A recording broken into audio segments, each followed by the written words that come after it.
Boa tarde a todas e todos, grazas María Antonia. E nada, decir desde Sermos Galiza que de nós, con perspectiva galega, xorde da decisión de publicar cadernos monográficos da Xunta Xeral de Accionistas no ano 2017. Sermos Galiza sabedes que ten entre os seus cometidos espallar información e coñecemento sobre a historia do noso país, tantas veces terxiversada, oculta, nesgada, roubada, pola historiografía máis oficial ou oficialista, non? Moitas veces para proveito alleo e espurio, especialmente na época medieval. Entendemos desde Sermos Galiza que é necesario que recuperemos a nosa memoria histórica máis rebelde para poñer os alicerces dun futuro diferente. En relación con este obxectivo é como se botaron a andar os devanditos monográficos. O primeiro deles levou por título Rebeldía Galega contra a Injustiza e veu a luz en marzo do ano 2018 para denunciar determinados atropelos e injustizas que se levaban a cabo polas autoridades contra as clases populares galegas, como é o caso dos mártires de Nebra, por exemplo. Logo, con afán divulgativo e para dar continuidade tamén ao sistema literario galego, aproveitando que se dedicaba a María Victoria Moreno o Día das Letras Galegas no 2018, pois publicouse Renacer a descoberta das palabras.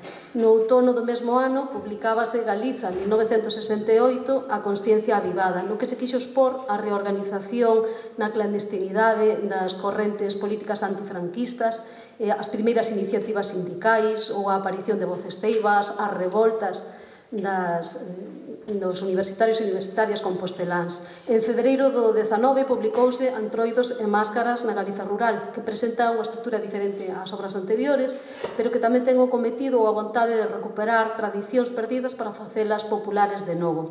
E atopámonos agora xa coa quinta entrega de Nós monográficos, que é o escudo do Reino da Galiza de Heitor Picallo.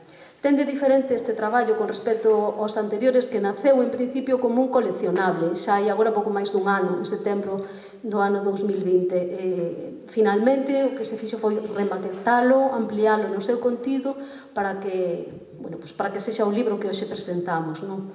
Establecemos desde Sermos Galiza a entrega a persoas suscritoras a prezo prácticamente de custo e tamén artellamos a maneira de vinculalo a Nós Diario a través duns cupóns, de maneira que aquela xente que non é suscritora pois poida adquirilo tamén por un prezo moito máis axeitado co que se vende nas librerías, non? O cometido de todo isto é tratar de apuntalar, de reforzar a suscripción que, como é lóxico, o alimento e a savia que alimenta a Nós Diario, un medio que consideramos tan necesario hoxe en día, cando, por exemplo, estes días podemos ver na prensa, non, como está sendo atacada e como retrocede a nosa lingua. Bueno, pois para os campos sermos que son os medios de comunicación para a nosa lingua, consideramos que un proxecto como Nós Diario é fundamental que exista e se manteña. De aí, pois iso, a angueira que temos de aumentar as nosas suscripcións, non?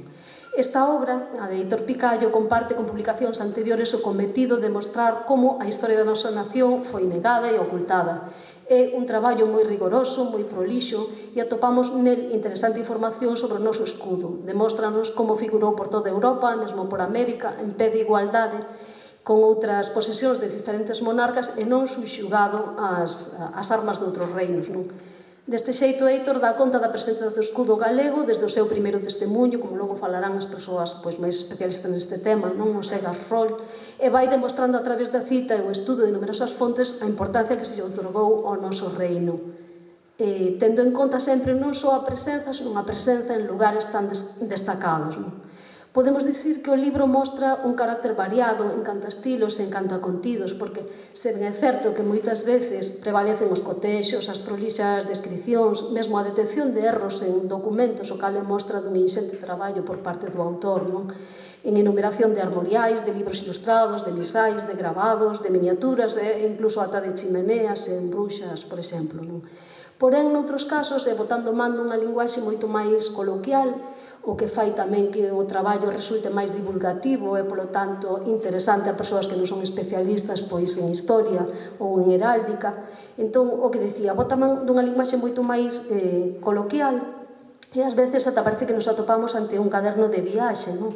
Dinos na seguinte cita: dende Bruselas collemos o tren para irmos a Mechelen, que conta cunha manchea de edificios emblemáticos que compre coñecer e se presta a colorear en acuarela, aínda que a verdade non hai tempo para tanto.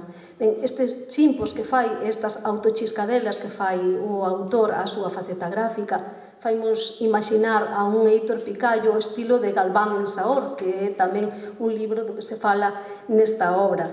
Un Galván Heitor que deixa o cabalo para coller un tren e no canto dunha moto, como fai o entrañable personaxe de Darío Xoán Cabana, non? E así vai saltando desde a Idade Media ata os nosos días, levado polo encantamento a que o chama a procura do Graal, que, dito sexa de paso, son ben interesantes tamén as hipóteses que lanzan sobre a vinculación do deseño do escudo coa materia de Bretaña, co propio Graal, non? Igualmente interesantes as indagacións sobre a inicial orixe non relixiosa da imaxe máis recorrida no escudo.